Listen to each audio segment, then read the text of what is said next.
Hello mga Ka-ECOP! I am Jose Roland Moya. The Employers Confederation of the Philippines, or ECOP, is here to ensure that your voice as employers is heard, articulated, and acted upon.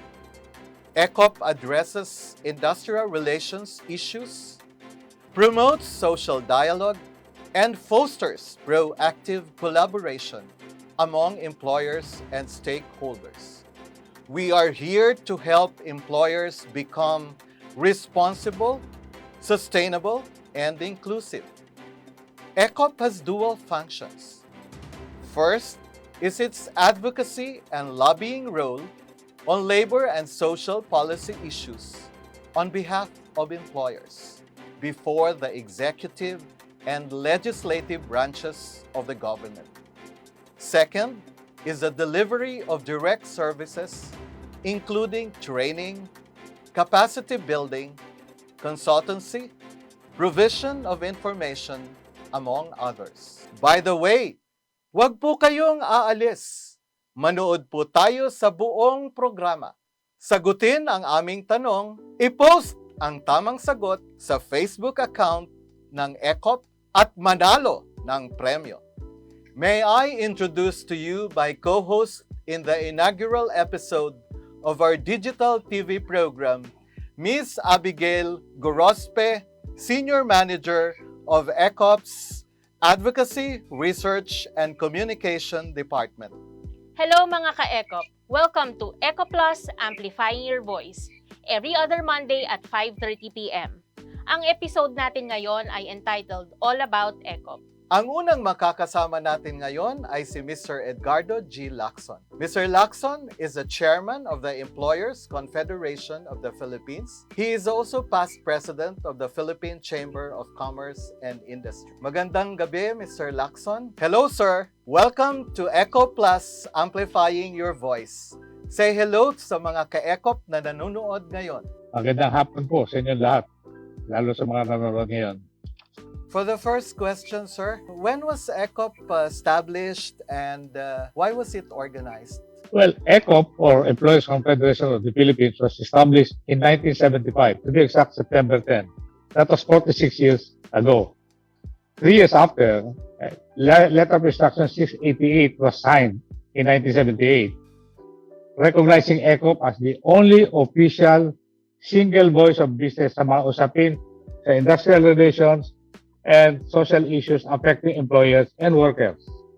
Even now, maski ngayon, ang ECOP continues to dialogue with government, workers, and employers to sustain industrial peace para makapagdagdag at makapag-generate ng trabaho and to promote workers' rights and welfare. Sir, ano po ba ang ginagampanang papel ng ECOP sa ating lipunan? Well, ECOP represents lahat ng common interest of all industry associations, chambers of commerce, and member companies. Individually kasi, yung mga companies na yan, they cannot articulate or they cannot influence policies of government on common aspirations of employers. But ECOP can do that for them. It is the only organization representing all employers, the only single voice of employers to represent our advocacies against the 17,000 labor unions to ensure that we are an attractive investment destination as a country para ma-promote natin ang investment. Kasi kung may investment, may employment.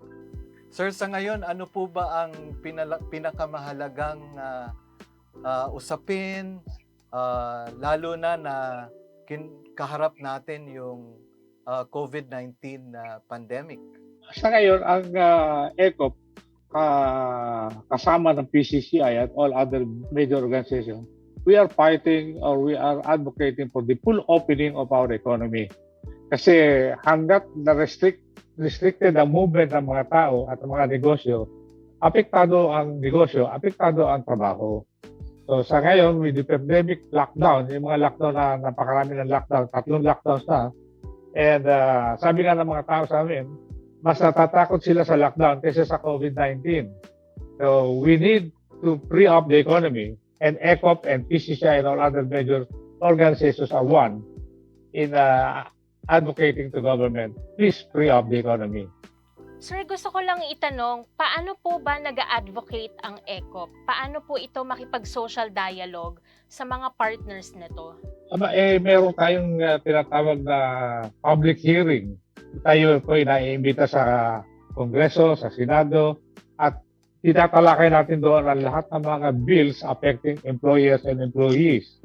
At paminsan-minsan, pinakikinggan naman tayo at sinusunod yung ating advocacy to protect not only the employers but to protect business as well. Kasi dapat maintindihan natin mga kapartner sa union, kung walang negosyo, walang trabaho. So we are appealing to our labor partners, tulungan nyo kami mag-advocate ng mga common interest natin. Hindi naman kami employers, yung kasi mga lumang paniniwala na tayo ay magkalaban, employers versus employees, wala na po yun. Noong 1900 na wala na yun. We are now one and the same. We have common interest and we need to protect each other. Mr. Lacson, sa isang demokrasya, bakit po mahalaga ang isang employer and business membership organization parehas ng Employers Confederation of the Philippines or ECOP? Kasi di ba ang mga manggagawa, ang mga workers ay meron silang mga union. Kasi alam mo, kung tayo ay kagaya ng mga kapitbahay natin na dictatorial or strong government, wala pa silang democratic space, bawal na union, dito po sa atin, we are the freest country among the ASEAN neighbors and we protect our freedom, including the freedom of our workers.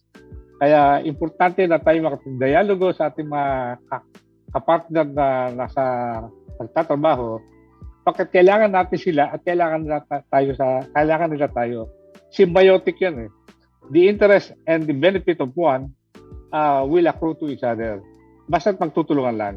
So, bukod sir sa representation na ibinibigay ng ECOP, ano pa po ba? What's in it for companies to join ECOP? But before you answer that, sir, let us pause for a break.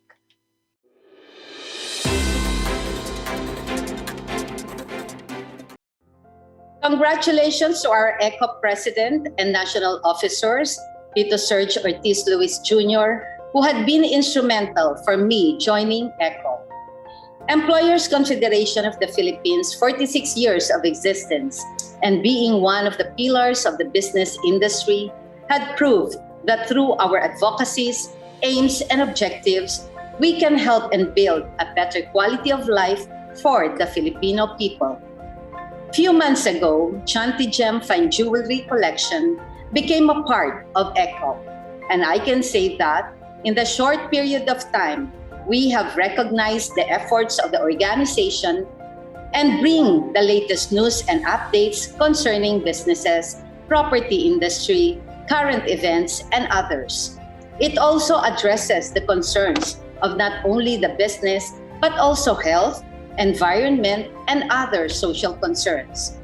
Chanti Gem Fine Jewelry Collection is looking forward for a great experience by joining ECOP organization. I believe that partnership with ECOP also provides the members with the benefits of mentorship, networking, and we can share our experiences about the challenges that can help us grow as entrepreneurs. Above all of this, I am confident and strongly recommend other businesses to join ECOP. The organization shown immense growth and has achieved a lot of significant milestones in the industry. This is Marisa Dalmar from Chanti Gem Fine Jewelry Collection.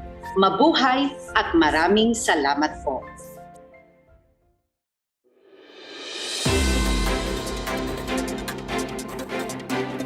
And we're back.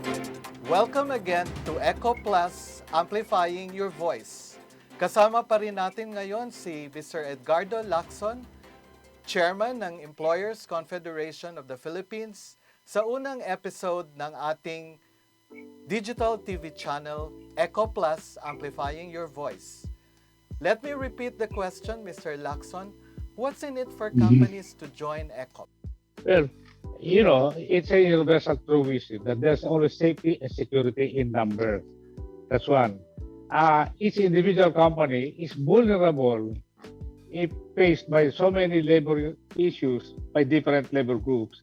But they can take refuge with ECOP because ECOP can articulate and defend the position of all companies. All companies. And they know, our government knows that when ECOP speaks, all companies are behind us. So it is better to speak with one voice than for so many people talking to each other. It will become so incoherent. Even if we are talking at the same time the right things about employment, but if we are talking all at the same time, the message will be lost. ECOP will synthesize everything. Mr. Lacson, there are hundreds of thousands of businesses in the country, micro, small, medium enterprises. Some of them are competing with one another. How does an employer and business membership organization like ECOP consolidate the different interests of these employers or businesses? Well, ECOP does not interfere in the operation of the business. They can continue to compete with each other. But when it comes to employment issues, that is common to all. We are covered by the same rules, and we have to understand how to navigate ourselves, not so that we will not be breaking any rule. And that is where ECOP comes in. Of the almost 1 million companies, not one of them has the mastery of our labor code and the intricacies of the rules. ECOP provides that for them. Kasama dyan yung mga training program na binibigay ng ating ECOP para sa ating mga sa ating mga kasamahan sa industriya. Sir, nitong COVID-19 pandemic, meron bang pagbabago sa advocacy activities ng ECOP, sa mga services na binibigay sa mga members ng Employers Confederation of the Philippines? Magandang tanong yan kasi maski na nagkaroon ng COVID, we shifted to virtual platform and we continue our advocacy online. So tuloy-tuloy pa rin ang seminar, tuloy-tuloy pa rin ang training, digital nga lang. But the essence and the message remains the same. We are still continuously advocating the same labor policies, what is good for this country when we have a very liberalized labor market. Hanggang ngayon, yun pa rin natin sinusulong. And there are many amendments to the labor code that we are pursuing in the halls of Congress para maging attractive tayo to foreign investors. So, walang pagbabago, Roland. Walang pagbabago. Mas madiin pa nga ngayon. Hindi ba, sir, naging mas mahirap ngayon ang pakikipag-usap sa Kongreso, sa Department of Labor and Employment dahil sa mga restrictions resulting from the COVID-19 infection? Hindi naman, kasi marunong din naman sila gumamit ng computer. So, we can communicate clearly with the Zoom, with the different digital platforms.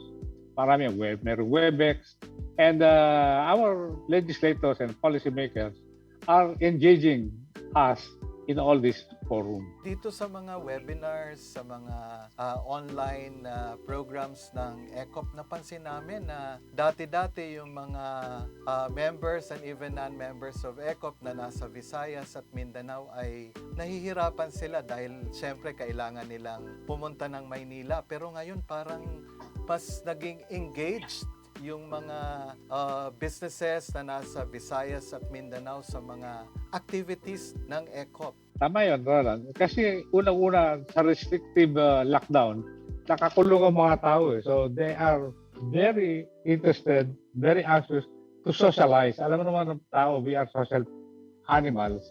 And every chance and every opportunity that we have to socialize and engage in meaningful dialogue, we jump into it, whether this digital, kasi wala nang physical eh.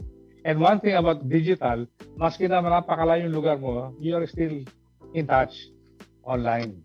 Sir, kanina sa mga discussion natin, may nabanggit po kayo na ang ECOP nire-represent ang employers, pero indirectly or let's say directly din, merong naitutulong sa mga empleyado. Tell us more, sir, on how ECOP can also protect or even advance the welfare of our employees. Well, we also discipline our rank among employees. Natatandaan nyo, nagkaroon na isang sunog na pabrika sa Valenzuela. Hindi ko na sasabihin kung anong factory. Nasunog at namatay ang kanilang mga empleyado. At saka sa Pasay, the same thing happened. Nakakaldado yung mga pintuan, nasunog. We in ECOP, we condemn. We do not protect wrongdoings. We condemn. And diyan po makikita ng gobyerno na hindi lang one-sided ang ECOP. Whenever there is a wrong thing happening in our ranks, we call attention and we try to correct. So makakasa po kayong ating gobyerno at ating mga empleyado, ang ECOP po ay patas na patas ang advocacy namin. We are not only after profit, but we are also after the welfare of workers. Dati-dati, sir, parang madalas natin marinig sa radyo, mabasa sa pahayagan, at saka mapanood sa TV yung maigting o mainit na debate between employers at saka mga workers through the trade union movement. Pero nitong pandemic, parang nagkaroon ng mas collaborative relationship ang trade union movement at saka ang mga employers. What's your take on that? Because nabuksan din ang isipan ng ating mga gagawa that ang employer at saka employee, we belong to the same team. Ang employer nga lang ang manager, yan ang captain ball. But we are all doing the same thing. We are all rooting for the success of our enterprise for everybody's mutual benefit. So, nabuksan din ang pag-iisip ng ating mga, kasi dalawa naman ang hanay ng ating mga labor unions. Merong mga liberal, merong progressive, at merong mga traditional na, well, with their age-old advocacy na ang employers kalaban at sila ay magkakampi mga union. So, wala na yun, nabura na yun. The pandemic opened the eyes and the minds of our workers that we belong to the same, we are riding the same boat. And the safety of the trip is dependent on the cooperation of everybody. Dati-dati, sir, yung pag-uusap ng employers at saka ng mga workers ay sa pamamagitan ng tinatawag nating tripartism. Pero based on my observation, and ewan ko kung observation din ito ni Abigail, nitong COVID-19 na pandemic ay parang nagkaroon ng mas dynamic na dialogo between workers and employers. How do you see this relationship in the next few years and moving forward? Alam mo, itong pandemic changed everything. The life that we know before, nagbago na lahat yan eh. And even yung ating mga paniniwala at mga biases in the past, nung makita natin na sama-sama tayong naapektuhan ng pandemic, medyo naging malawak ang pangunawa ng both sides, employer and union. And they know that we are not the traditional exploiters and mga abuso ng mga gagawa. Kami po mga nasanay ng employer, mga tao rin naman. And we have our humanity on workers. So, yan ang malaking paniniwala ko. At saka bagong platform itong digital, medyo excited lahat. So, sana matuloy ito. Maski na maging face-to-face, sana yung sentiment natin at yung ating paniniwala na we are here to help each other. Huwag mawala. We need each other.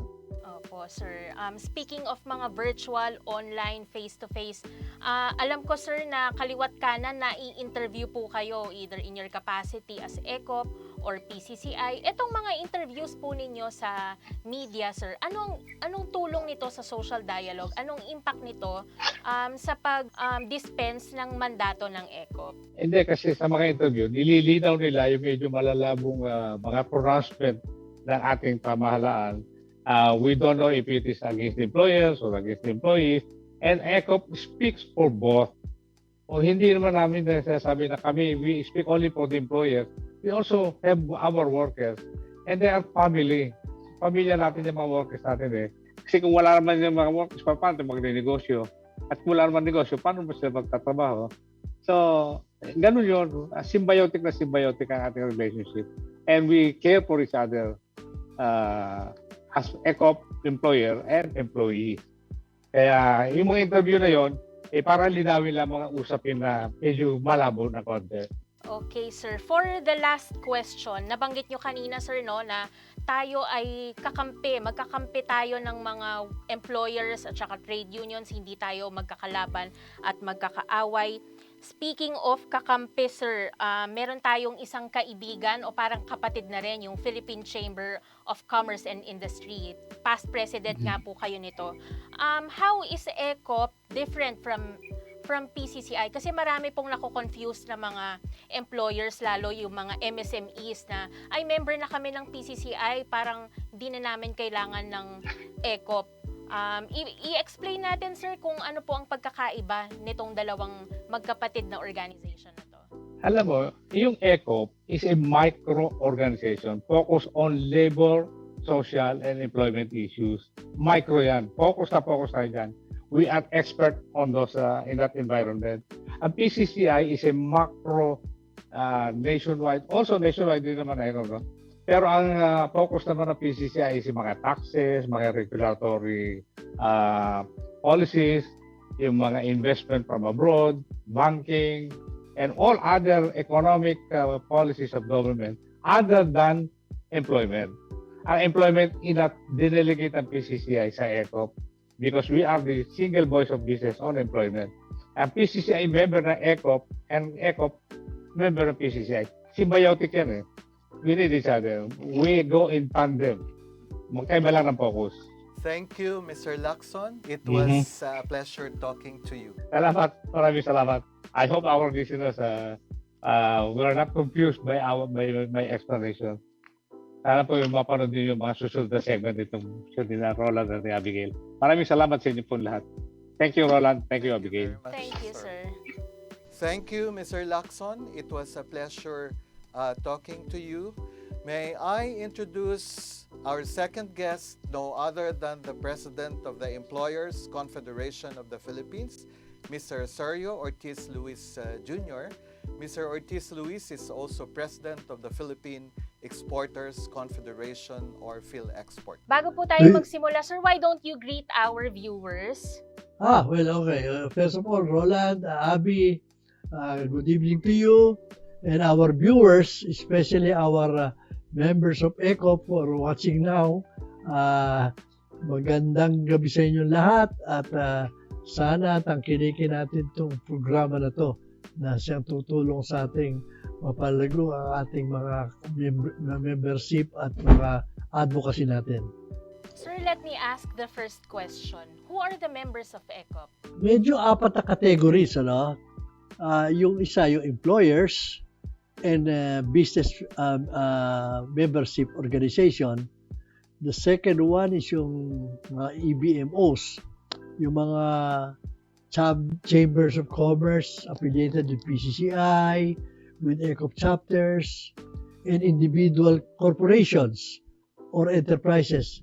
Examples of these are the Philippine Contractors Associations, the Bankers Association of the Philippines, Philippine Hotel Owners Association, Japanese Chambers, American Chamber, Philippine Association of Legitimate Service Contractors or PASCON.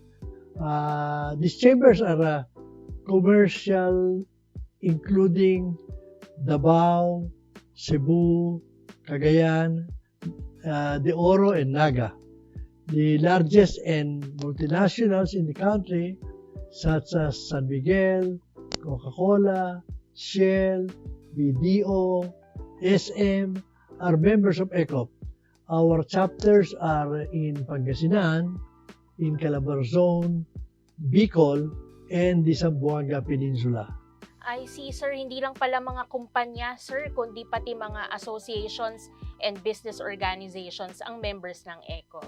Yes, we also have small ones, but maybe they are the ones who relay with our members. No? Yung mga micro, hindi natin members, pero they are suppliers or partners of some of the corporations that are members of ours. Ang PCCI ba at PhilExport ay members din ng ECOP? Oh yes, definitely. And we are partners of ECOP in everything that we do. No? Again, yung mga micro hindi rin member ng PCCI at sa PhilExport maraming exporters na mga micro rin. So meron kami mga members na micro. Pero sa like ECOP, yung mga micro hindi members ng Philippine Chamber of Commerce. Opo, nakita namin yung pagtitingnan natin ang directory ng ECOP, karamihan talaga ay mga large at saka medium-sized companies. Pero sa pamamagitan halimbawa ng PhilExport at saka sa mga local chambers of commerce ay nagkakaroon ng ugnayan ang ECOP dito sa mga micro, small and medium enterprises. Gayon po ang sunod ko pong question ay ano pong klaseng mga services ang ino-offer ng ECOP sa kanyang mga members? Well, first and foremost, yung advocacy, no? And lobbying function ng ECOP. Yung mga concerns ng ating mga miyembro, we always bring it forth to our decision maker. We have dialogues with trade unions. We always use the radio, TV, or print, our social media, and ECOP website. We prepare position papers, and we attend hearings and functions, especially in the legislature. You will notice that every year or every time that there is a session in Congress, siguro merong mga more than 100 bills are filed and refiled affecting the role of ECOP for our social partners. No?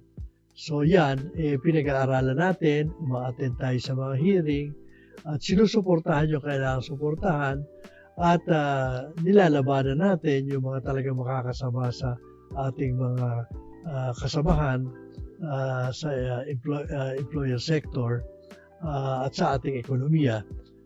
Aside from this lobbying, tayo ngayon napakarami nating training, webinar, information sharing, help desk, enterprise level intervention, membership, engagement, networking. Yan linggo-linggo yan. Hindi ko mabilang ang webinars na ginagawa natin. Kuminsan 2 beses, 3 beses sa linggo meron tayo activities na ang uma-attend, napakadami.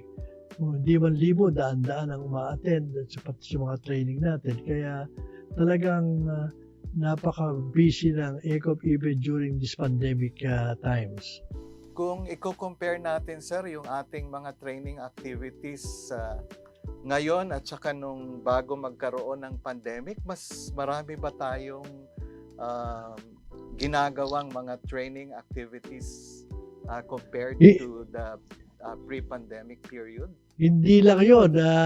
Even I, personally, as president, become more busy attending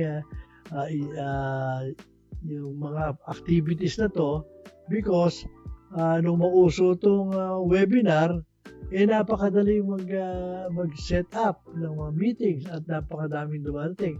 Pati yung mga miyembro natin normally hindi naman lumate sa mga functions, kaya yung mga taga Sambuanga, lagi silang nandyan kung mayroong mga trainings at mayroong mga membership meetings na ina-attend sila.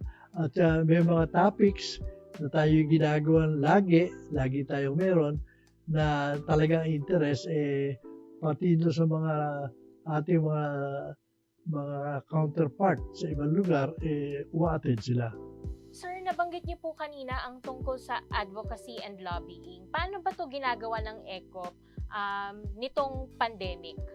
Well, iba-iba style. Noong araw, talaga physically, you have to go there. Ngayon, tsaka hirap na hirap tayo. Pati sa Kongreso, sa Senado, pagka-attend tayo ron, Hirap na hirap tayo dahil napakadaming mga hearing. Pero nung mauso yung webinar, napakadali. Kasi kahit sabay-sabay sila, nakaka-attend tayong lagi at lagi tayong nalalaman natin kung ano nangyayari doon, nasusundan natin. At yung pati yung mga paggawa ng mga position papers, mas marami tayo nagagawa ngayon dahil yung mga information na kukuha natin mas madalas at mas madami. So, dahil online na lahat ngayon, sir, mas marami na tayong naa-attendan at mas marami na ang mga employers na nakaka-attend ng mga hearings. Tama po ba? Totoo yun, Abi. At ako nung una, worried ako. Kung napansin mo yung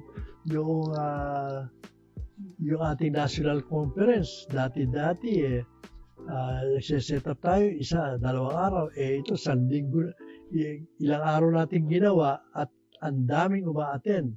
At yung mga everyday na may activities, ilang araw, 7 araw yata natin ginawa yung at ang daming naka-attend. Hindi malayo yung uma-attend ng physical nung wala pang webinars.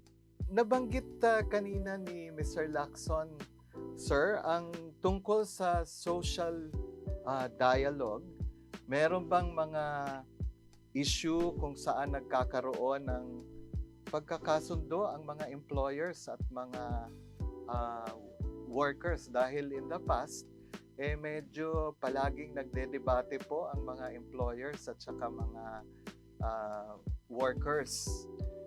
Pero sir, bago po ninyo sagutin yan, sir, let us pause for a while.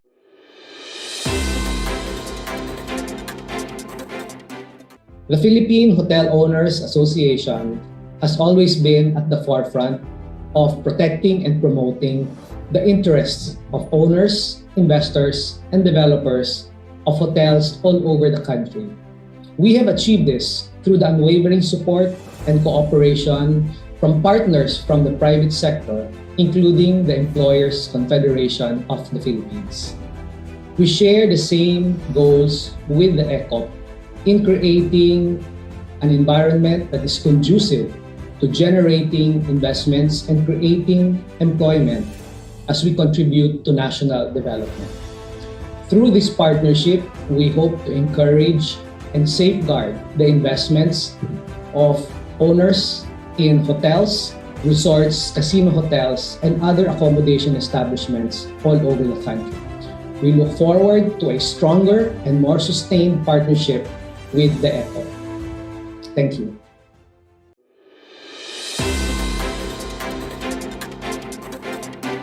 Welcome back to ECOPlus, Amplifying Your Voice. Kasama ulit natin ang President ng ECOP, si Mr. Ortiz-Luis Jr. Sir, ulitin ko po ang tanong kanina na naiwan ni Sir Roland. Ano po ba yung mga issue na napagkakasunduan ng mga employers at ng trade union? Alam mo, noong isang beses, na last week, na-interview kami dalawa ni Secretary Bello. At ako, na sinabi nga niya na happy siya dahil recently, napakaganda ng relasyon ng labor at ng employers. Wala halos strike na nare-record sila at lagi nang nagkakaroon ng dialogue ang labor at employers. Pati yung mga ginagawa natin sama-sama. Malaking bagay ito dahil nagkaroon tayo ng leaders forum, no? Na nandyan ang PCCI, ECOP, TUCP, FFW, Centro, PhilExport, at lagi tayo regularly nagmi-meeting at yung may mga problema na pag-uusapan. So napakadaming lumabas na common advocacy ang labor Halimbawa, kagaya noong issue natin sa SS na tayo sumulat ng pareho, yung issue natin doon sa 13-month pay, yan pare-pareho natin ginawa yan. Yung isang napagbigyan tayo kaagad, yung sa pag-ibig na nagkaroon tayo ng request na pinagbigyan tayo. Iba talaga yung magkasama ang labor at employer sa mga issue na common sa kanilang dalawa. At yan, nakatutuwa dahil mas nakikinig ang mga kinauukulan pagka tayo magkakasama. Sir, sa palagay niyo po, kumpara sa dati ay mas maganda na ngayon, mas maigi ang relationship ng employers at saka ng trade union? Oo, wala duda yun. Kaya nga sabi ni Secretary Bello, tuwang-tuwa siya dyan sa kanyang watch. Wala nare-report na strike, wala nagkakagulo. Ha? At ako naman, pagka merong tayo kailangan sa mga labor unions, natatawagan natin sila very easily, nag-uusap tayo at napapagkasunduan natin. Lalo pa nga itong project natin ngayon sa employment, vaccination. Yan, talagang ang cooperation natin napakaganda. Sir, moving forward, paano po ba natin mas paiigtingin yung magandang relasyon ngayon ng trade union movement sa employers, kasama na dyan ang ECOP, Philippine Chamber of Commerce and Industry, at saka PhilExport? Well, lagi nating identify at ang secretariat ng ECOP ang tuloy-tuloy ang pakikinig, sa dami na ating mga seminars na ginagawa, nakikita natin lahat yung mga common areas where we can work together. At napakarami niyan. Ito nga huli, meron silang agenda na ipinropose, na inayunan natin, na isinulat natin kay Presidente. I'm sure, yun i-address ni Presidente yun dahil matagal natin pinag-usapan yun with the trade unions at yung kasama natin sa Leaders Forum, pati nga yung ibang association na hindi naman kasama sa Leaders Forum like Makati Business Club, like MAP, sumasama sila dahil alam nila na importante sa ating lahat yun at mas madali natin makukuha yung ating minimiti pagka tayo sama-sama. Mr. Ortiz, maaari po bang malaman kung ano yung nakapaloob dito sa pinirmahang joint resolution ng Leaders Forum kasama ang Management Association of the Philippines, Makati Business Club at saka Federation, pati ata Partido Manggagawa ay kasama rin? Totoo yun. Hindi ko lang matandaan, pero basically, these are suggestions on how to revive the economy during the pandemic, saka yung mga ayuda na kailangan ng ating labor sector na dapat tutukan ng gobyerno. Yun basically, yung how to improve the economy, getting out of the 10 yung items na yun na napagkasunduan natin. Sir, sa punto de vista ng isang employer, ano po ba ang dapat gawin ngayon, lalo na in the form of government assistance upang matulungan yung mga micro, small, and medium enterprises, pati na rin yung ating mga manggagawa? Well, kami nga, talaga nagpipilit yung mga employers na ma-address yung issue na yan. Alam naman natin, itong mga lockdown natin, talaga hirap na hirap ang ating mga kasama sa labor sector. So talaga tinutulak natin na pagka talagang natanggalan ng trabaho dahil sa mga lockdown, talaga dapat tutulungan ng gobyerno. Mabuti naman kahit paano, pag tayo, natutulungan, nagbibigay sila ng budget, kagaya halimbawa nitong mga jeepney drivers natin, mga bus drivers, mabuti naman pagtutulungan, parang napapakinggan, nagkakaroon sila ng budget. So, sa employment naman, nakita naman yun, nagkaroon tayo ng project na 1 million employment na pangako natin, gagawa tayo hanggang Disyembre. Dahil doon sa huling lockdown, baka maatala ng konti, pero hindi masyado. Maaaring isang buwan, makukuha natin yung 1 million employment na yon. Na, siyempre, tuwan-tuwa naman din yung labor sector dahil nakapagtutulungan tayo sa paggawa ng mga trabaho na marami ang naghahanap ngayon. Sir, may I ask, ano po bang mga sectors ang nangangailangan ngayon ng mga jobs? Well, ang mga jobs na kailangan bumalik lang, yung mga non-essential sectors, yung ngayon, yung under the category, alert category, yun sana sinasabi natin, dapat papasukin ng lahat yan.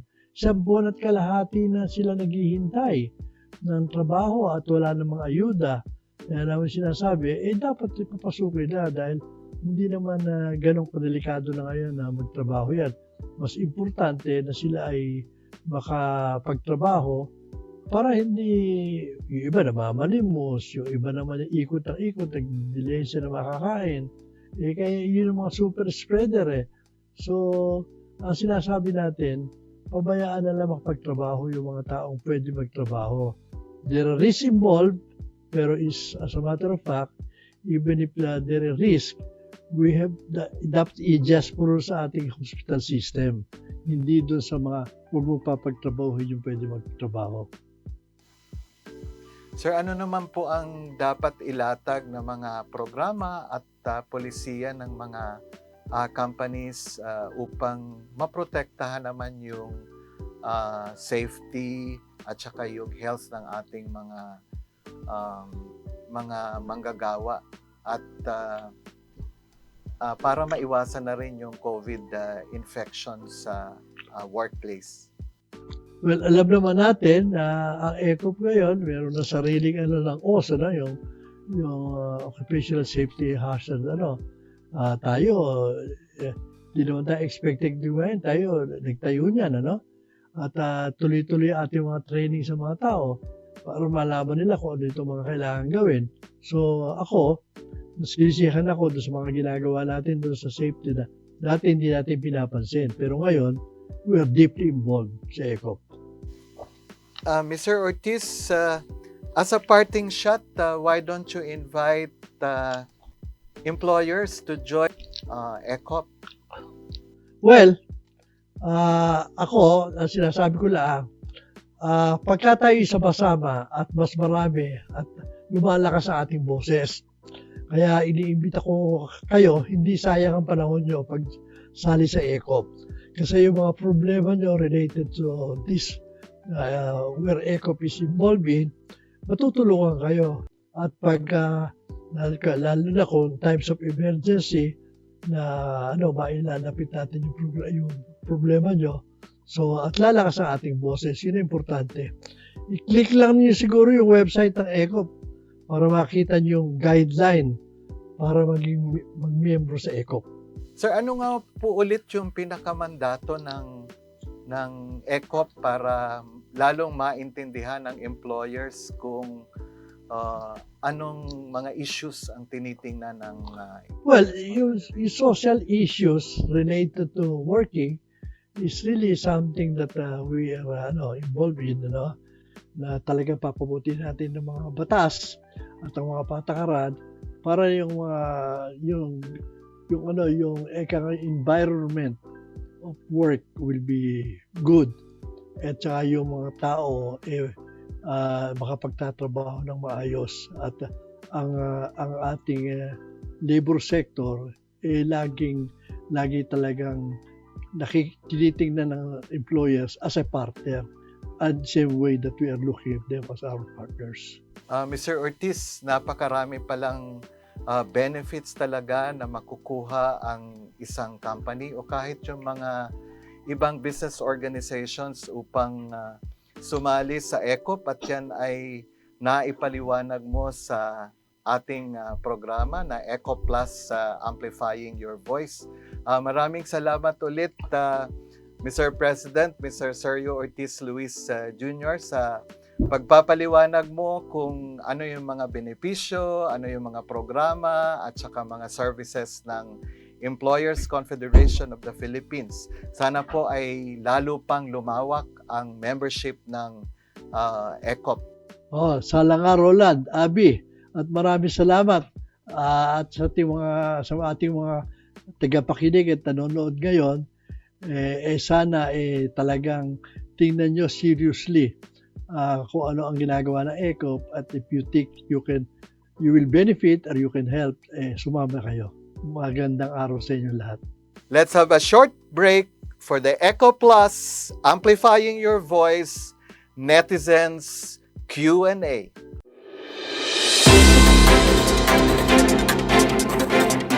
The Employers Confederation of the Philippines offers training programs on industrial relations, occupational safety and health, management and employee development, human resources, and entrepreneurship development.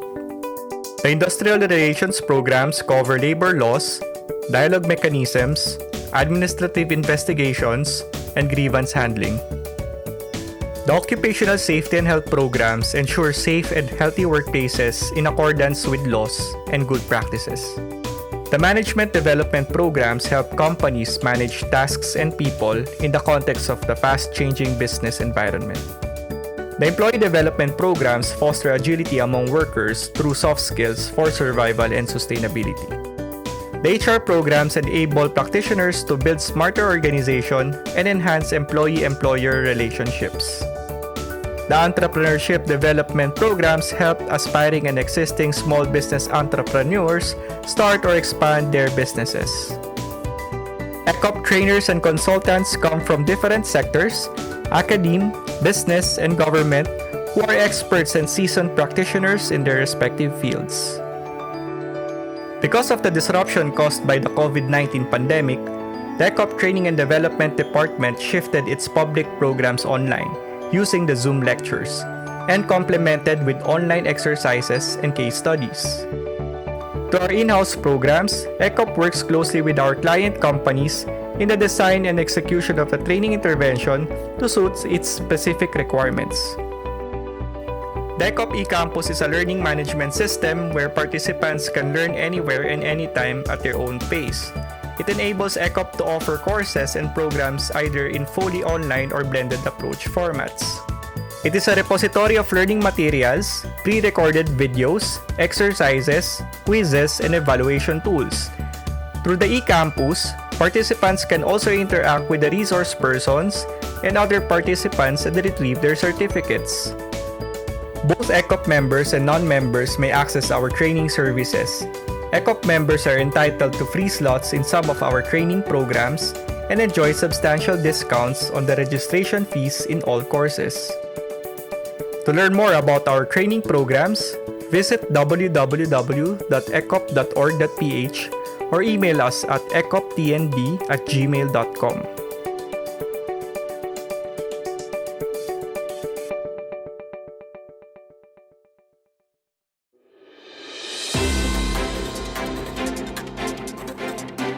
Welcome back mga ka-ECOP. We are here again at ECOPlus Amplifying Your Voice. Abi, based sa interview natin kanina kay Mr. Ortiz-Luis at kay Mr. Lacson, ay pwede na palang diretso mag-uusap ang employers at saka ang workers na hindi na kailangan mamagitan ang Department of Labor and Employment.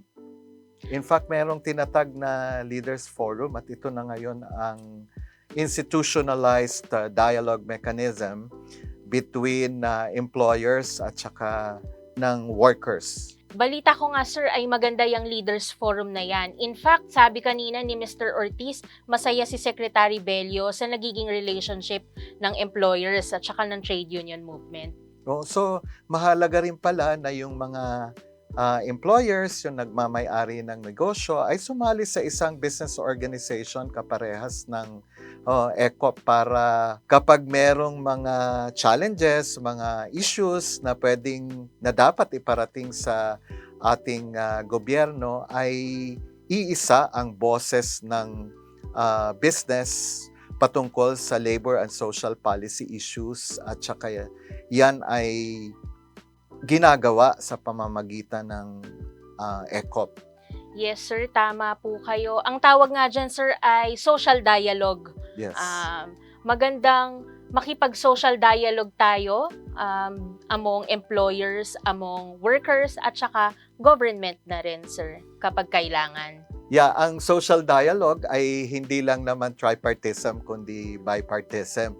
Ngayon na Pawi, let's take a question from our netizens from ECOP's social media account.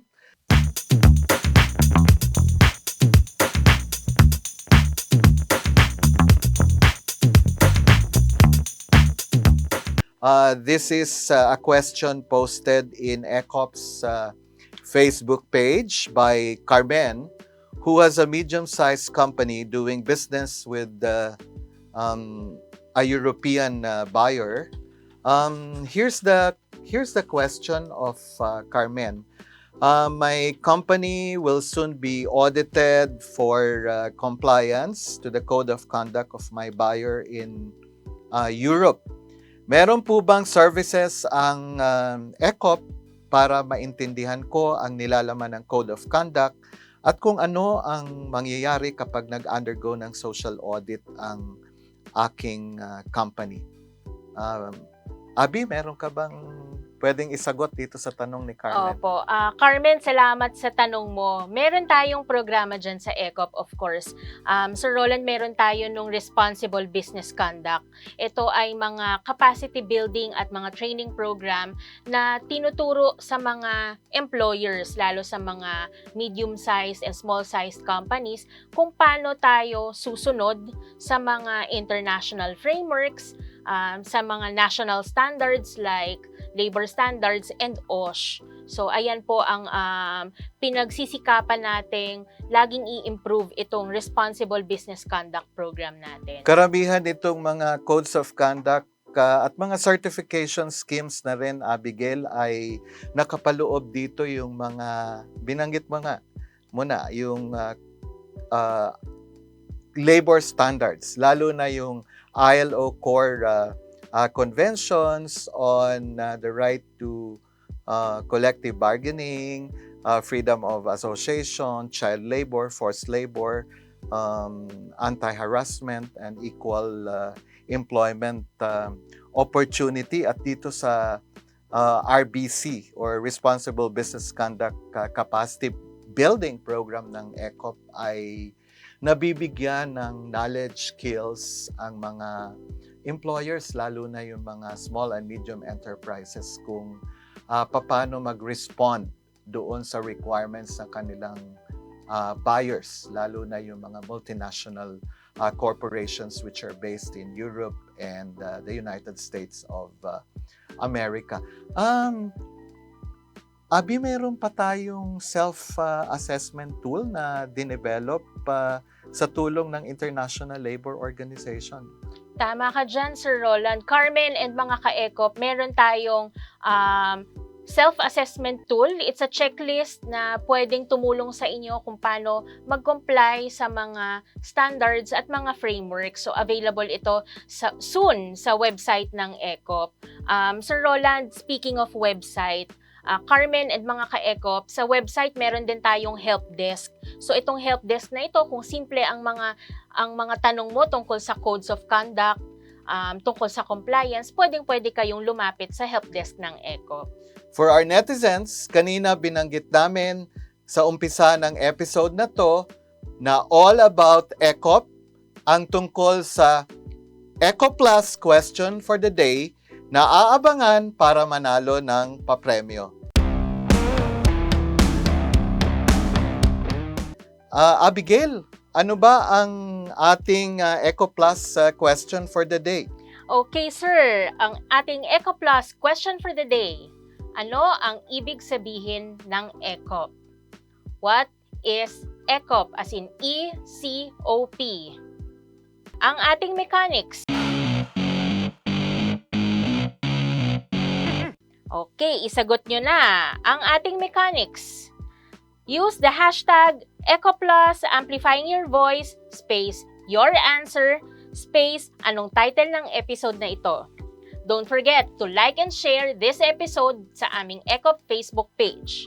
Ang mapipiling mananalo, sir, ay ino-notify natin via the ECOP Facebook page at bibigyan natin ng instructions kung paano makuha ang papremyo. Thank you so much, Mr. Lacson and Mr. Ortiz-Luis, for your time. Thank you din sa nagtanong ng netizen, Carmen. Keep safe. And don't forget na sumali sa ECOPlus Question for the Day para manalo ng papremyo. ECOP is here to ensure that your voice as employers is heard, articulated, and acted upon. ECOP promotes social dialogue, enhances engagement with employers and stakeholders, expounds on its policy positions, and tackles industrial relations issues. We are here to pave the way for you to become responsible, sustainable, and inclusive.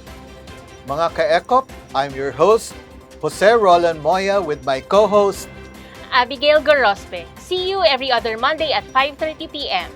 sa next episode ng ECOPlus, Amplifying Your Voice. Keep safe and God bless everyone.